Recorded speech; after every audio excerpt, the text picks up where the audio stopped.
On Mamamia's new women's health podcast, Well, you might learn a thing or two about your very own body.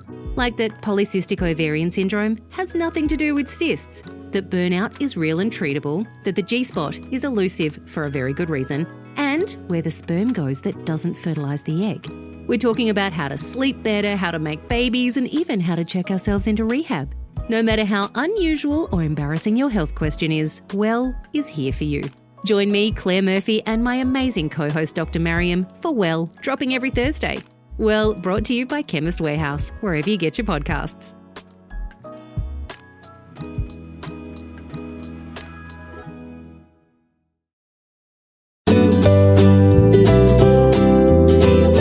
Welcome to The Kick, your expert-led podcast helping you explore and learn everything about getting pregnant, pregnancy, birth, and becoming a parent. On the podcast and our online pregnancy program, Grow My Baby, we share my experience of helping more than 4,000 babies to be born. And our experience of running a women's health clinic and parenting 4 boys. We're here to help everyone to feel empowered in pregnancy and birth with real-life practical information. Welcome everyone, I'm Brigid Maloney. And I'm obstetrician Dr. Patrick Maloney. And today we've got a Q&A. Yes, we're getting up in Q&A numbers. Like I think this might be the 23rd. Really? Is that right, Talia? Yep, it's the 23rd. Wow, that's a lot. Good. That's good. I enjoy this. And I just love the questions that you guys send in. So keep sending them in because it just gives us a feel on where people's knowledge base is and what's missing in the media environment where you can't get the answers anywhere else. So, yeah, we love it. All right, let's get straight into it. Hey, Pat. Good. Hi, Dr. Pat and Brigid. My name's Tegan and I have a question about antepartum hemorrhages and their impact on future pregnancies. So as a background, my first pregnancy was a partial molar pregnancy found at 13 weeks, which the baby had passed at 8 weeks. I required a D&C and then also needed a second D&C 2 months later for ongoing bleeding and complications to do with retained products. I then had a very uncomplicated second pregnancy, and when I first went into labour, about 2 hours after my first contraction, which were still very irregular and 20 minutes apart at that point, I had some frank bleeding. It was just a couple of teaspoons and it was dripping on the floor. It definitely wasn't my mucus plug.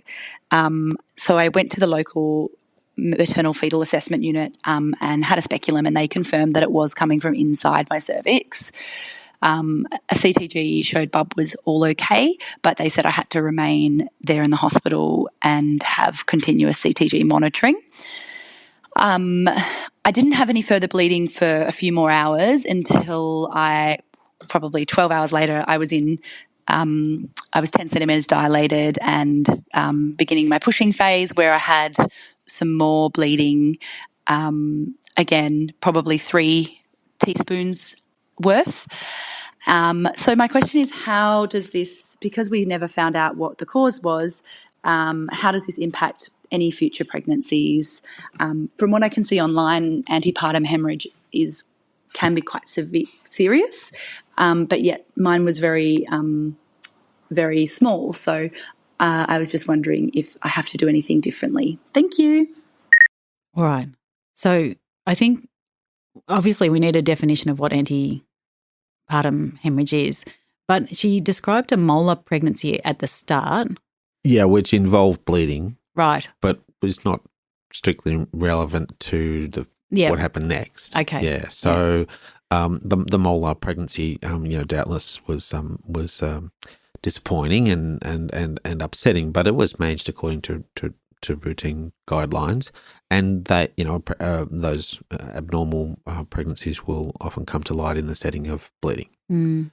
So that was unrelated with what happened in the second pregnancy, which was some bleeding at term. Mm.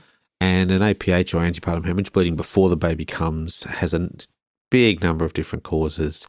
But if we look at the bleeding that happens at full term, sometimes it's because the labour is actually starting and we just don't know. Okay, so it's interesting that after that bleed, she had the baby that day eventually. What we don't know is whether that was part of an induction or part of a spontaneous labour. One thing that is of interest to people is that sometimes one of the first signs of labour is something called a show, where the cervix is opening to a point where it'll bleed a little bit. And in small volumes, that's a normal thing to happen. And on other occasions, someone at term might have a larger bleed of fresh blood that seems to be too much just to think it's an entirely benign thing like a show from the cervix. And in that situation, we really need to watch closely to make sure that that bleeding is nothing to do with a placenta that's lower than we thought it was, or that there's some other more significant problem. We tend to observe quite closely. And sometimes the appropriate management of an APH at term, an antepartum hemorrhage at term, if we don't know what happened and why the bleeding happened, but we're otherwise very close to the due date, occasionally induction of labour is an appropriate management strategy for that. Because if we're in the dark as to exactly why that bleeding happened and it was enough of a volume to make us concerned, then the risks of inducing the labour may be significantly less than the risks of doing nothing.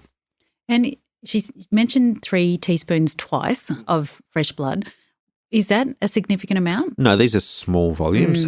It's just that the amount of blood that's revealed vaginally doesn't necessarily represent the entire amount of abnormal bleeding that might have happened.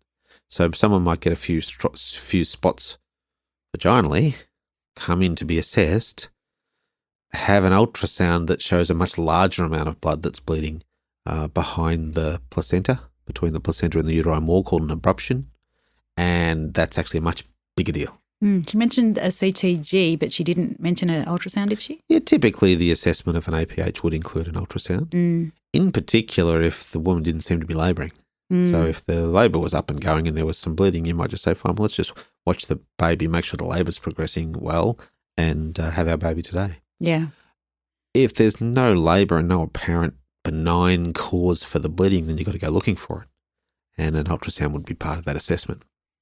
You've mentioned lots of times, and it might be in our program, I can't remember, but that pregnancy is kind of bleedy, like, everything's quite vascular. And yeah, the placenta's kind of made of blood vessels. It's not that unusual that it bleeds. Yeah.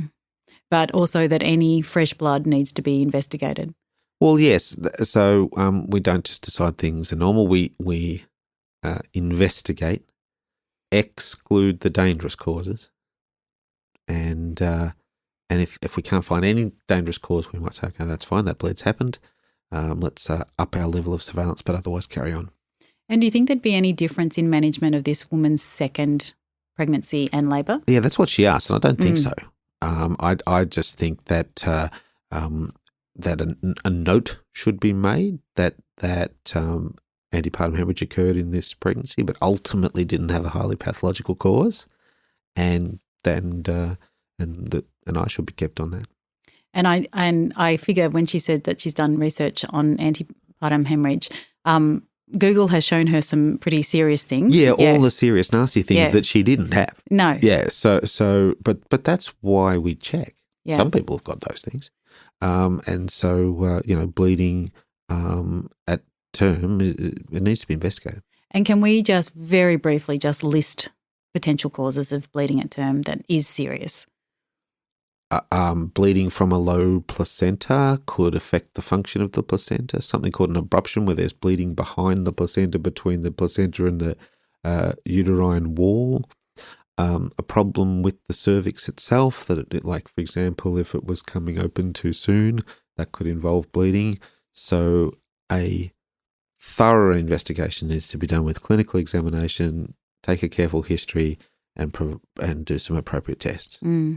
All right, listener, I really hope you have a great labour and pregnancy for your next time, and keep listening. Absolutely. Yeah. I mean, it's not clear from the call, but let's say, for example, she mentioned getting to 10 centimetres, so let's assume that baby was born vaginally. Then quite apart from any risk to the future pregnancy from bleeding complications, which would be low, actually, having had a previous vaginal birth, she would be in most other regards a low risk situation. Hi, my name is Alice. I am 19 weeks pregnant. This is my second child. I am actually going through the public system this time. I went through private for my first. Private health isn't going to kick in time as we just returned from living overseas. I just had an omega-3 test done because on advice, that's new testing and it's good to know those levels. However, I did have a second trimester screening test done at the same time and I didn't know that that was being done. And I don't think neither did my GP because she did apologise that she didn't untick it. So I think that's sort of part of the testing. And I know from being in the public hospital system now that it is something that they're finding is happening a fair bit. So I just think it's something that I should raise for other people as well.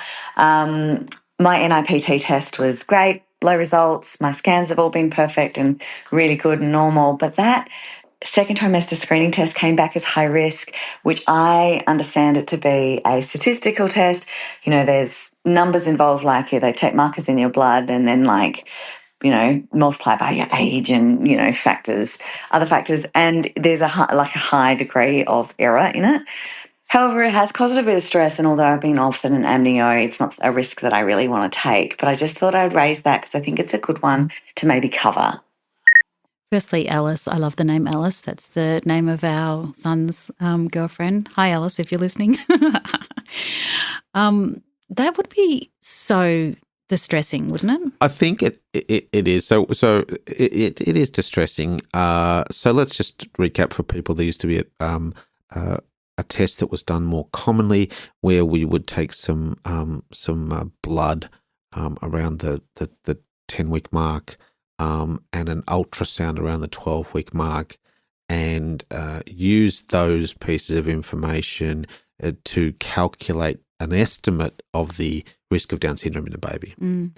And it was a test that had some problems, not the least of which was that it required a fair bit of interpretation. It's still done.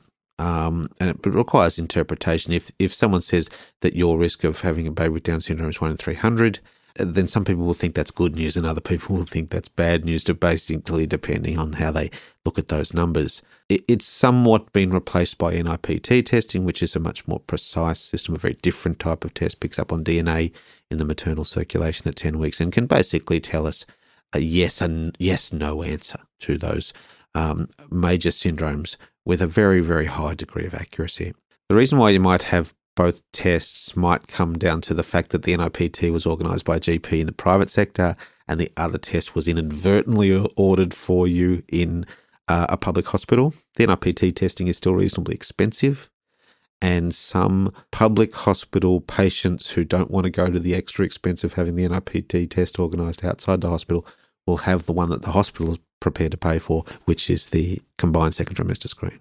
So I wonder if the economics of that has ever been sort of looked at, because if you get a high-risk second trimester screen, which then means that you go on to have an amniocentesis, yes, surely that's way more expensive than having an NIPT.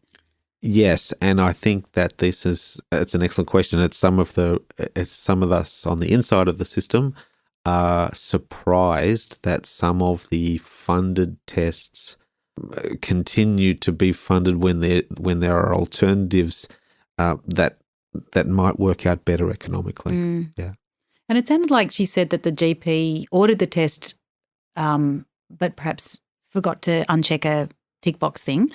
So I suppose it's just the patient sort of knowing that. Maybe it could just be a systems problem. Yeah. Pap A is one of the tests. One of the blood levels that's ordered on the second test, and there are some other reasons why you might want to know someone's Pap A level, not just to do with Down syndrome risk. Mm. And so I think if someone orders an independent Pap A level, it should not really be done as part of a full second trimester screen for somebody who's already had a normal NIPS.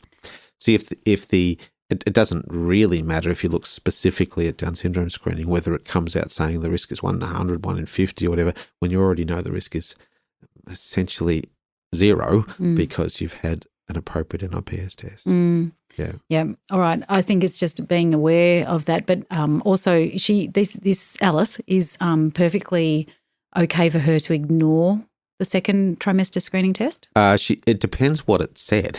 So if it said that there was that the problem was with the Pap A level, then that can actually be predictive of other issues later in pregnancy, such as preeclampsia risk and third trimester growth restriction. And so it may have some relevance to that, but it's not relevant to her in terms of the Down syndrome risk for the baby. That's already been established. Yeah, good. Okay. All right. Well, good luck with that, Alison. Thank you for raising that as an issue. It is the difference between the different, say, protocols or systemised tests within different systems. Yep. And we're going to have an episode on that soon about the differences between public and private. So we are. Yeah, that'll be interesting. Stay tuned. Struggling with the anxiety that comes with adulting? Or maybe you've suddenly become the parent to your parents. Wondering if you might have ADHD, but unsure if or how to get a diagnosis?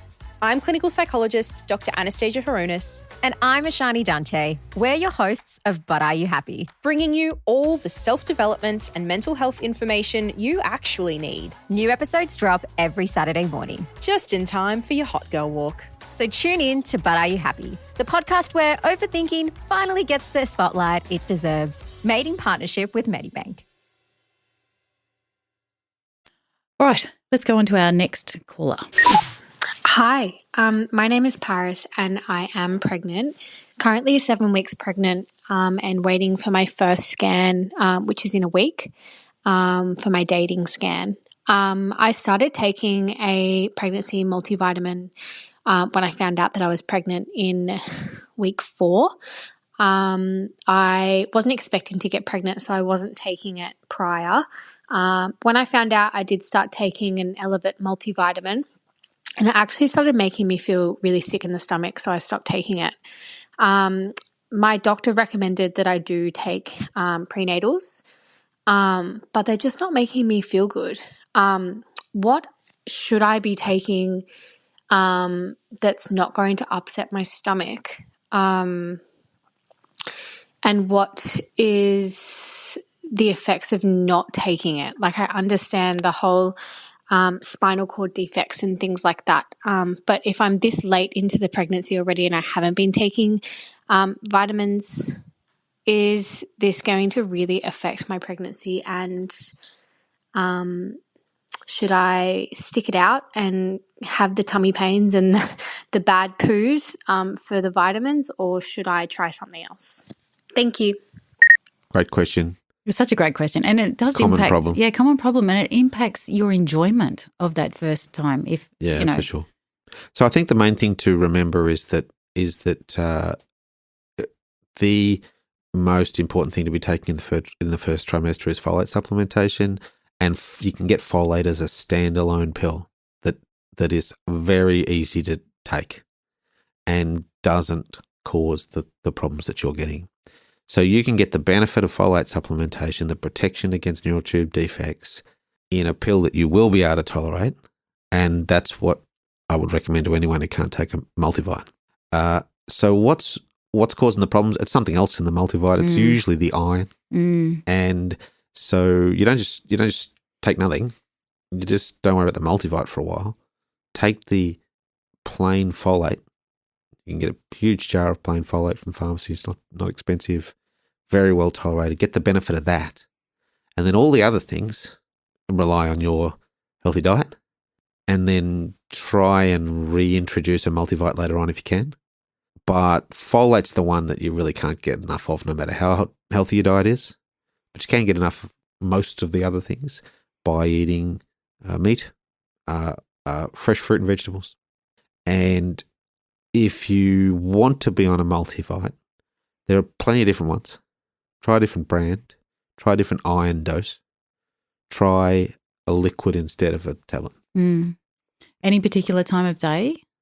Yeah, some people find that it makes their morning sickness worse. So you can take it another time of day. Some people prefer ones that have got 2 daily doses so that they're not such a big hit at once. So you got to shop around a little bit. One of the problems is they're pretty dear. Yeah, and you and you bought buy- one and it's you- like $90 you and you think, buy- oh, I don't want to turn around and you buy another a great $90 big bottle. jar, exactly. And then if you can't tolerate that one, you're sort of stuck with that jar. But you can certainly get folate standalone. And that's what I say to people. If you honestly can't take a multivit, don't. Well, healthy diet, but you still need the folate. Get that as a standalone. I also have to say that I can't remember the number of episode, but we'll put it in the show notes. We had Steph Velakis from the dietologist, who is a whiz on all of this. So she talked to us about prenatal and pre-pregnancy vitamins and minerals, how to take your supplements, how to make sure that you're taking the supplements that you need and you're not just taking a big bucket of supplements that perhaps you don't need most of them. So, and she offers a consult, and I'm pretty sure she still probably has a code for us. So she offers a consult for people who want to have a personalised nutrition or supplementation plan. Good. And she'll look at your diet and see what's missing. And yeah, I think that's probably a good way to go. And, you know, in the long run might actually be more cost efficient. Yeah. Have someone tell you what exactly you should be taking. All right. Thanks so much for calling in about that question. Let's move on to the next caller. Hi, Dr. Pat and Brigid. My name is Rachel. I am currently 6 weeks and 6 days pregnant per the LMP date. I do know that I ovulated on cycle day 19 rather than the standardised cycle day 14. I presented to emergency earlier in the week with some bleeding. They drew my blood and did an ultrasound. The ultrasound showed a mean 9 millimetre gestational sac with a yolk sac present, however no fetal pole, and the HCG was consistent with the 6-week pregnancy. The doctors are concerned that my sac is not the size in line with a 6-week pregnancy, and I guess I would like to understand, can it be normal that your HCG levels can be higher than the gestational sac is presenting without it meaning a miscarriage?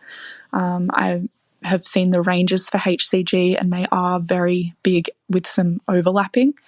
The doctors have told me I have a threatened miscarriage at this stage, so I'm just trying to understand a little bit more about the data that informs that. I'm currently waiting for some more blood tests to show hopefully an increasing HCG with an ultrasound scheduled for next week. Thank you. Now, this caller left this call 2 weeks ago, so she'll know the answer by now. Yeah, she'll know the answer by now, and I hope it's gone well. Look, it's a terrific question because it highlights a problem that we've got of the management of people's anxiety about early pregnancy. You can imagine before ultrasound was invented, someone in this situation, we would have gone, I don't know. Let's just wait. Let's just wait and see. And either they would continue to bleed and the cervix would open. That was a miscarriage. Or they wouldn't. And they'd carry on. They'd still be pregnant months later. And that was, so by having all this fancy technology, we've created a problem, which is that we look at pregnancies very, very early.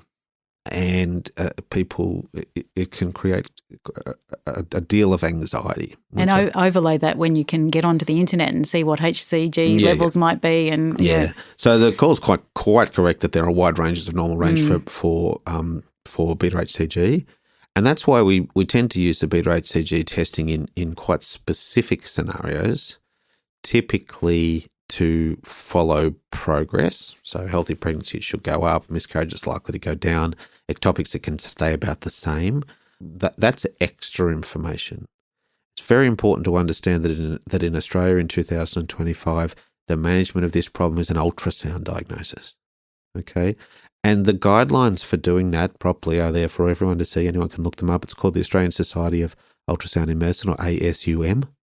And if you Google ASUM bleeding in early pregnancy guidelines, there they are. We'll put them in the show notes too. Absolutely. So it says if you've got this exact scenario and a scan that shows this, there are some rules that mean this is a definite miscarriage.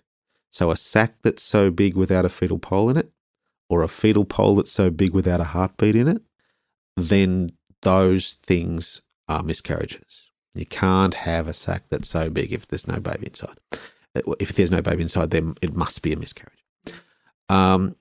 they are not with reference to beta-HCG levels. So it doesn't say if the beta-HCG is this number, then you should be this pregnant. No, the normal range is too wide, and you can't use beta-HCG to make a diagnosis in this setting. You've got to use ultrasound.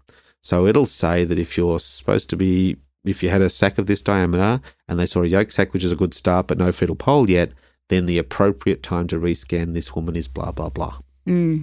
Unfortunately, to know the answer for sure, sometimes it says you should be rescanned in 2 weeks. Yeah, it's a long time to wait, isn't it? It's a long time, but they've had to put the guidelines at that level to make sure that nobody's diagnosed with a miscarriage who in fact has an early viable pregnancy, and the reason why we think it's a miscarriage is we're just looking too early. So things to remember, it's transvaginal scanning, and you've got to follow the guidelines, ASUM. How you've answered that, it assumes a lot of prior knowledge. I just want to pick up on a couple of things just really quickly so you can define them. Transvaginal probe, that's a probe that's inserted inside your vagina. So this is the ultrasound guidelines are saying it's for transvaginal scanning. Yep. Fetal pole. Yeah, that's the start of the little baby. So you can actually see that on the scan, and that's the bit that's going to have the heartbeat and grow into the baby. Beta-HCG. That's the pregnancy hormone that the pee on a stick test works on. So I expect all our listeners to know all this stuff. They might pick this up for the first time and go, exactly. You said there wouldn't be medical jargon. Yeah. So it's really important that these are ultrasound diagnoses. Yep. Yeah. Good. And there's a system in place to make sure that we don't tell anybody you've had a miscarriage, you should have a curette if they haven't. But also that we get to a point where we say, no, if this was a viable pregnancy, it'd have turned up on ultrasound by now. Yeah. So, for example, in this situation, if they say, right, well, according to these guidelines, you should be scanned again in 12 days, then at least it won't take longer than that. Yeah. Because in 12 days, you'll either have a fetal pole with a heartbeat or you won't. And there's your answer. Best of luck. I hope everything is still positive for you. Hello, my name's Teresa and I'm 37 and 27 weeks pregnant with my first. I've been listening to your podcast and really enjoying learning about all things pregnancy. I've just got 2 questions. One is about placenta encapsulation, the process involved, and if the promoted benefits postpartum are really true. And my second question is, I'm still surfing, only about once a week is all I can manage in very small waves. I guess my biggest concern is, am I doing any damage to the baby by lying down on my tummy? Thanks. Well, there was a big surge of everyone wanting to have placenta encapsulation around about the time Kim Kardashian said that it gave her all this amazing. Yeah. So we haven't had this question for ages, but I think it's good to talk about. It might be back out of fashion again. Yeah. Well, cycles, it'll come back in. So I did some digging, and in 2016 there was a good research study done, small numbers, but it sort of showed that the tablet from the placenta did have a little bit of iron in it. Yeah. Some micronutrients. Yeah. But you know what else there's iron in? Yeah, just steak. Yeah. So the cohort that took the placenta tablet was compared to a cohort that just took a placebo. And even though that the placenta tablet had a little bit more iron in it, there was no difference in levels in the 2 groups. So it's, I think that is my opinion, is that this is something that you should do if you want to. And for some people, doubtless, it has a metaphysical benefit, a spiritual benefit. But I think there's zero evidence it has a health benefit as we understand it. Yeah. It's tissue from your body. It's bound to have some elements in it. It's got some iron in it, this, that, and the other. Those are things that you can get from the rest of your diet. Yeah. And you absolutely do not need to the placenta, encapsulated or otherwise, to be healthy. The encapsulation process turns a great big placenta the size of a dinner plate into a little pill, and most of what's in it is going to be lost in that process anyway. And it's possible that it's not well enough controlled for infection. And in fact, in America, the CDC, what's that stand for again? The Centre for Disease Control. Yeah, has put out a warning saying that there's an increased risk of infection from the process of the encapsulation. Yeah, I think that when the placenta comes out, it has to be stored somewhere. That's not going to be a sterile event. The encapsulation process may take care of that, but it doesn't. I think it just comes back to if someone is sure that they're getting a spiritual, emotional, metaphysical benefit from taking a pill made out of their placenta, then sure. But looking for a traditional Western medical benefit, it's not there. And maybe that spiritual benefit might be from taking it home and planting it in under a tree and giving it a little ritual. Man, it's done a good job. Yes, so that makes more sense to me actually. I don't think if it's mostly about metaphysics, then we're going to honour it somehow without eating it. Yeah, yeah, good. And surfing as a 27-week. Yeah, so kudos to you for getting into that's fantastic.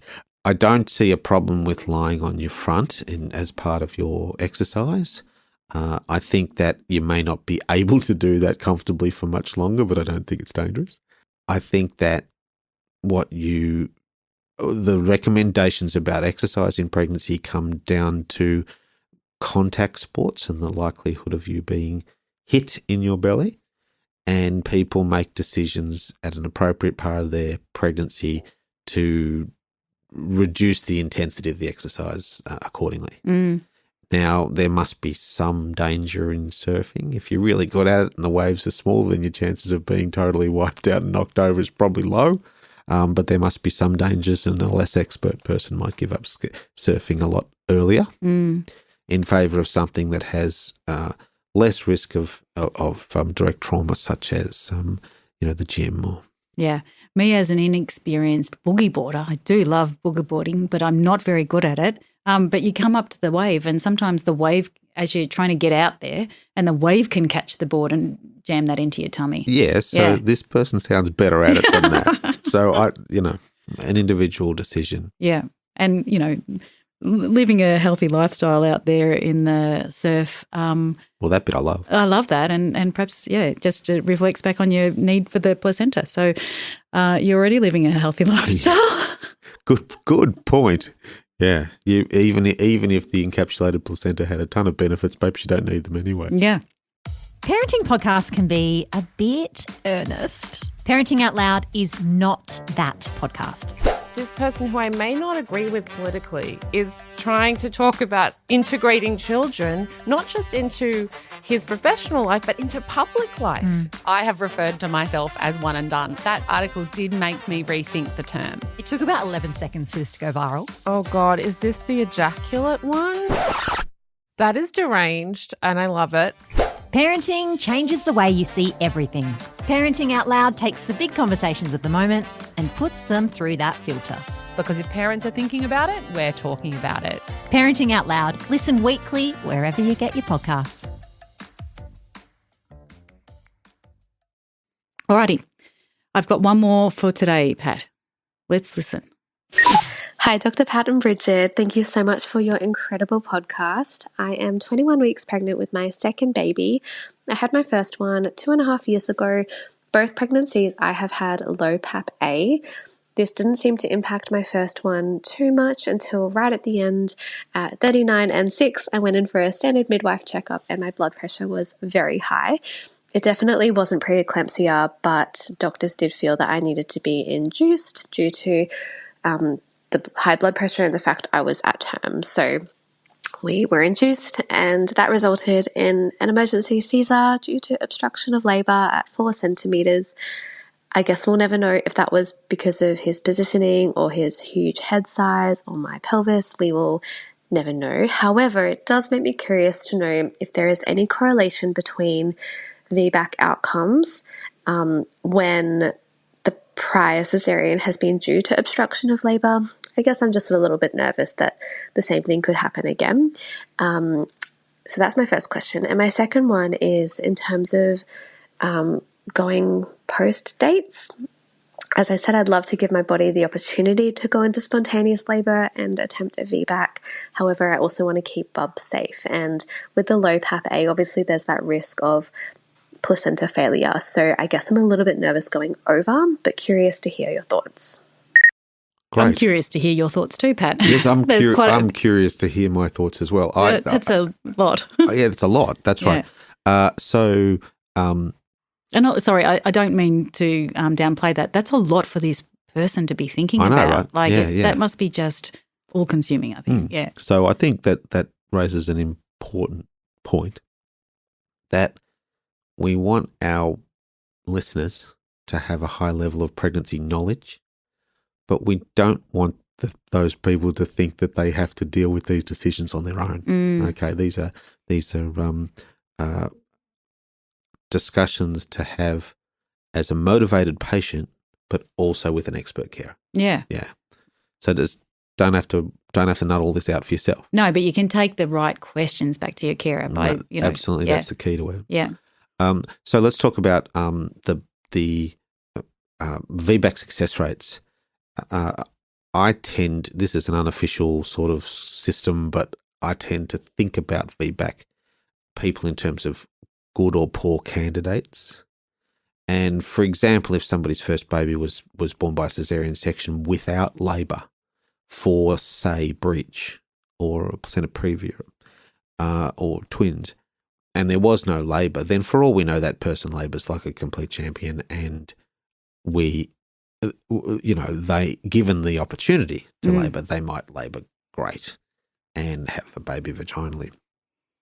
There are some people whose first caesarean section was performed for obstructed labours or non-progressive labours in a setting that might be likely to happen again. So a very big baby born to somebody who has another baby with the same partner, for example. And for those people, it's not true to say that VBAC is necessarily off the table. It's just going to reduce the chances that the VBAC is going to end in vaginal birth. And they would have to go very well to achieve that. And we've talked about that before. Be super motivated, and know all the points where other decisions might be made. Yep. So, yeah. And so and it really, in my experience, it really does affect someone's decision making. That if you say that, look, for all we know, this will go, you would go absolutely fine. And in that situation, we estimate that around 80% of those babies will be born vaginally if we set out to do that. Then that's good odds. People like the sound of that, and off they go. If you start saying to somebody, well, in your case, it's much less likely to work. It's difficult to quantify precisely, but let's say it's so many percent.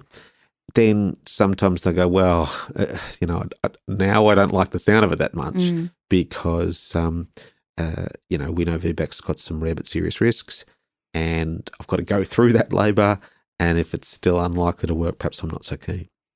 So that's one thing. It's difficult to quantify, but there are a couple of red flags in this caller's first labour which suggests things that might happen again. And then the second issue is that of the Pap A. Remember, having a Pap A test in early pregnancy has an increasing role in trying to predict who might be at risk of poor placental performance towards term. That has to be stacked up against the problem of the fact that the best way to have a vaginal birth from a VBAC is to come into spontaneous labour at term, and you may need to wait however long until that happens. And in your keenness to wait for a spontaneous birth, we may be giving a placenta with a question mark over it more of an opportunity to play up.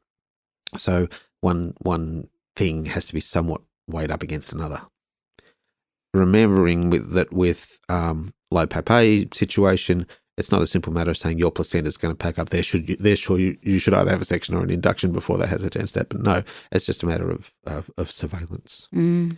And it may be quite possible to enter into some surveillance to establish that the placenta is actually going fine, and buy yourself the time necessary to come into spontaneous labour at term and give your VBAC the highest chance of success. Mm.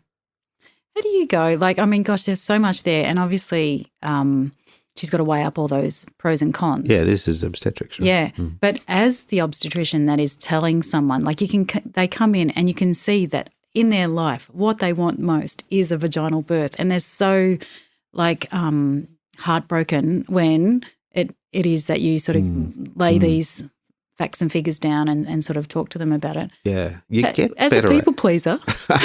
You get better at it. You do. You get better at it. I think you get better at sussing out the true motivations of people and the things that are the most important to them. Mm. And it's one of the problems in the public system where you don't see the same carer on multiple occasions, is that level of finesse is probably lost. Yeah, and you hear words that perhaps if, say, you got to know somebody, you wouldn't be using, like, this is failure, or this is incompetent, or this is, This is no, right. you shouldn't be using those words anyway, but yeah. Yeah, for example, if we get this wrong with some people, let's say someone had a caesarean section for their first birth and they are mightily unhappy about that and deeply disappointed and deeply committed to having a vaginal birth on the second time around. If we lay it on too thick with that person about them being a poor candidate or high risk or so on and so forth, without any sort of understanding of their internal thoughts on the matter related to their dissatisfaction with the first birth, then sometimes that person might say to the hospital system, "Don't want you at all," and try and have the second baby vaginally at home. And sometimes some of this is our fault. We can create dissatisfaction to the point where people make some risky decisions.